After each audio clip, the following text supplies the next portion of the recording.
Salut, c'est Loïc, je suis ravi de te retrouver aujourd'hui pour cette nouvelle vidéo. Dans cette nouvelle vidéo, on va voir le vrai coût de la location courte durée. Tu vas voir qu'il y a plein de choses qu'on oublie de te dire sur la location courte durée et je vais t'en parler dans cette vidéo. Allez, c'est parti!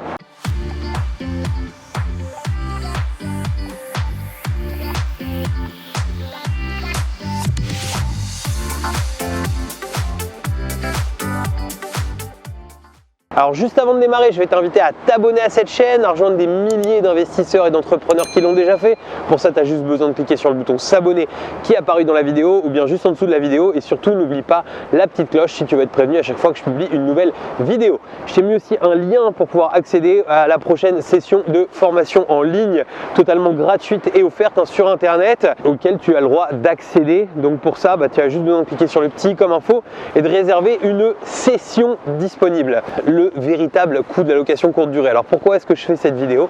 Tout simplement parce que je me suis rendu compte que beaucoup de gens avaient tendance à mettre la location courte durée en avant en parlant d'une certaine manière. C'est-à-dire en gros en disant voilà, la location courte durée c'est quelque chose de très rentable, regardez, et te montrer en fait des chiffres Stripe un petit peu de manière frontale comme ça. C'est-à-dire que c'est sûr que si je te montre demain des appartements à moi, ils font 2500 € par mois par exemple, forcément tu vas te dire wow, c'est magique, tu vois, genre je fais 2500 € de revenus tous les mois sur un appartement. C'est un appartement qui peut-être en location meublée classique serait loué peut-être 700, 750 €, tu vois, 2500 €, on se dit wow, c'est une folie. Simplement, si tu veux, moi le but c'est de mettre ça en automatique, c'est-à-dire que ce soit passif, parce que sinon comment tu veux faire autre chose? C'est-à-dire comment tu veux ne pas te créer un job si tu mets pas ça en automatique. Et le fait de mettre ça en automatique et le fait de louer en courte durée, eh bien ces deux choses-là ont vraiment des coûts et c'est important que tu l'aies en tête parce que ça va vouloir dire que même si on fait de la location courte durée, il va falloir faire attention à chaque coût.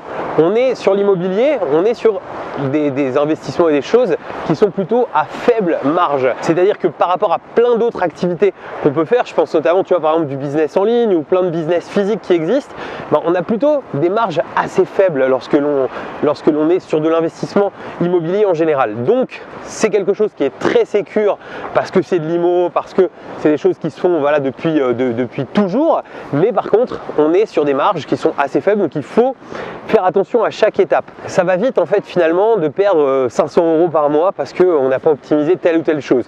Une chose toute simple et vraiment le premier point hyper important à valider en fait c'est le prix auquel tu vas acheter.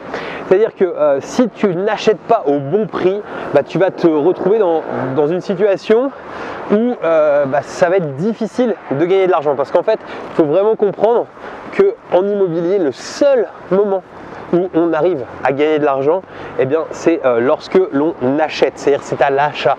C'est-à-dire que si tu achètes mal, tu exploiteras mal, tu revendras mal, tu auras des galères tout au long du temps où tu exploiteras en fait ce bien. Alors je dis pas ça pour te faire peur, je dis tout simplement ça parce que c'est vraiment important, c'est quelque chose qu'on voit tous les jours. Donc la première chose dans le véritable coût de la location courte durée, c'est déjà le coût de l'immobilier. C'est-à-dire que si tu achètes de l'immobilier au mauvais prix, le coût de l'immobilier peut être vraiment très conséquent et peser lourd en fait dans ta balance de rentabilité. Ensuite, la deuxième chose, c'est toutes les charges en fait qui sont inhérentes en fait à la location courte durée. C'est-à-dire qu'on on va tout payer en fait pour le locataire. C'est-à-dire que certes on va louer 2500 €, mais c'est nous qui allons payer l'électricité, l'internet, etc., etc. À partir de là, une fois que tu payes l'ensemble de ces charges, forcément ça a un coût. Alors on est d'accord que c'est toujours quelque chose qui est tout à fait englobé dans les loyers conséquents qui sont pratiqués, mais quand même c'est quelque chose qu'il faut avoir en tête, c'est quelque chose qui a un coût de faire de la location courte durée au niveau des charges. Ensuite, tu as le coût de la sous-traitance. Et en fait, c'est là où il va falloir être très vigilant parce qu'il va falloir apprendre à ne pas payer trop cher en fait cette sous-traitance d'un côté et de l'autre de la payer suffisamment cher pour avoir un service qualitatif.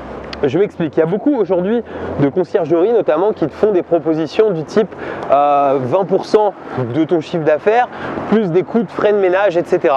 Alors je comprends tout à fait, si demain je devais proposer de la conciergerie, je pense que je le proposerais de cette manière-là, mais si toi tu loues en fait de cette manière-là, malheureusement, enfin tu fais gérer de cette manière-là, malheureusement en général tu vas avoir beaucoup de mal à être rentable parce que le coût va être conséquent, ou tout du moins tu vas avoir beaucoup de mal à faire réellement de la marge. Donc l'idée c'est de faire attention au coût de cette sous-traitance et de l'optimiser en fait de façon à ce qu'il soit au bon niveau, à ce que ce soit cohérent dans ton achat. Ce qu'il faut se dire, c'est que je dis bien le bon niveau, c'est-à-dire que l'idée c'est pas de sous-payer les gens. Je vois, j'avais un de nos membres qui a fait un coup d'enfer, en gros pour 15 €, il faisait nettoyer un appartement et puis laver le linge. Il a une femme de ménage qui en gros lui faisait le linge plus le lavage, plus le nettoyage de l'appartement pour 15 €. Alors c'est du tout petit logement, mais voilà. Mais il avait tendance à se plaindre parce que la qualité n'était pas toujours au rendez-vous et que sa femme de ménage avait tendance à faire les choses de manière un petit peu à l'arrache entre guillemets, et qu'il n'arrivait pas à trouver quelqu'un d'autre au même tarif. Et en fait, si tu veux, c'est quand même quelque chose qui est compliqué à trouver, parce qu'à 15 € comme ça avec le linge qui est fait, je veux dire, la personne est clairement sous-payée. Et en fait, quand quelqu'un est sous-payé, il faut bien se dire que cette personne, elle va pas te faire un travail forcément qualitatif. Ça paraît tout à fait logique. Au début, elle va te motiver, elle va te le faire, mais forcément dans le temps, ça va être compliqué. Et moi, je t'invite plutôt à être au-dessus en termes de tarifs, à avoir quelque chose de cohérent en mode gagnant-gagnant. Pourquoi? Parce que en fait, la personne de confiance sur place, c'est ta clé en fait pour pouvoir être comme là, tu vois, à des endroits où je suis en train de te faire une vidéo et de profiter de la mer en même temps pendant que j'ai des appartements qui tournent.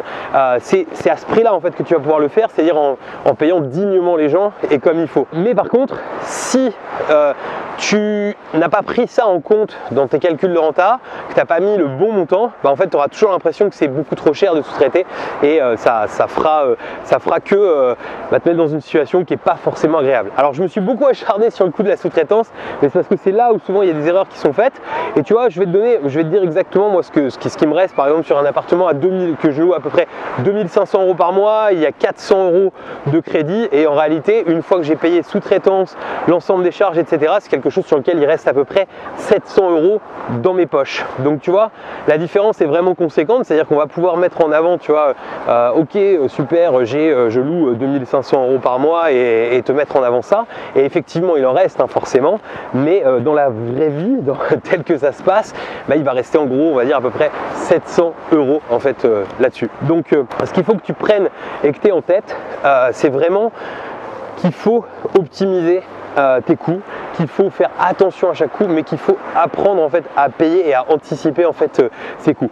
Personnellement, tu vois, je préfère payer un petit peu plus cher et avoir quelqu'un de qualité qui va pouvoir en fait s'occuper de plusieurs biens à moi, et plutôt multiplier en fait le nombre de biens plutôt que d'être toujours à tout tirer vers le bas et du coup d'avoir du mal à enchaîner, parce que je vais avoir beaucoup de turnover par exemple sur les personnes qui font le ménage, et donc ça va vouloir dire absolument moi me motiver entre deux, par exemple à reformer des gens, etc.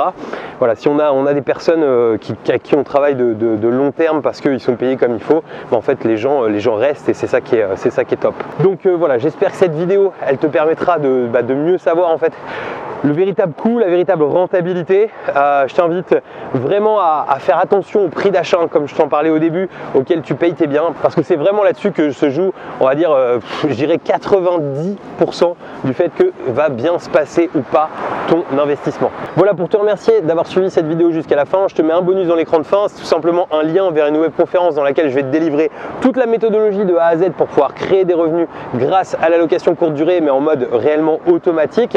Je te délivre vraiment tout, et surtout comment j'ai fait, comment tout un tas de membres de nos programmes ont fait. Tu sauras tout, tu auras la méthodologie de A à Z. Par contre, on limite le nombre de personnes sur chaque conférence parce qu'on veut pouvoir répondre aux questions et être présent. Donc si tu réserves un créneau, je te demande vraiment de participer, et si tu n'es pas sûr d'être présent, laisse le créneau pour les autres, parce qu'on fait des sessions que de temps en temps. Donc en cliquant sur le lien dans l'écran de fin, tu auras en fait les prochaines sessions, donc tu n'as plus qu'à t'inscrire tout simplement pour cela. Voilà, il ne me reste plus qu'à te dire à très bientôt pour de nouvelles vidéos. Ciao!